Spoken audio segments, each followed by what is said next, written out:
পূর্ব সতর্কতা ছাড়াই ত্রিপুরার ডুম্বুর বাঁধের দরজা খোলার কারণে বাংলাদেশের লাখ লাখ মানুষ যখন নিদারুণ কষ্টে দিন কাটাচ্ছে, ঠিক তখনই নিষ্ঠুর রসিকতার খেলায় মেতেছে সে দেশের গণমাধ্যমগুলো।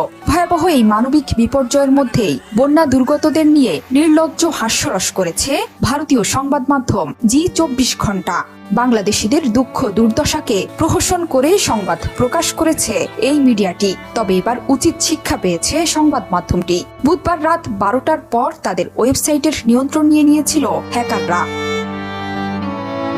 ওয়েবসাইটটিতে লেখা হয়েছিল, বাংলাদেশের পরিস্থিতি নিয়ে মজা করার জন্য এই সাইটটি হ্যাক করা হয়েছে, আরো নোংরা করলে চ্যানেল দখল করে ধ্বংস করব।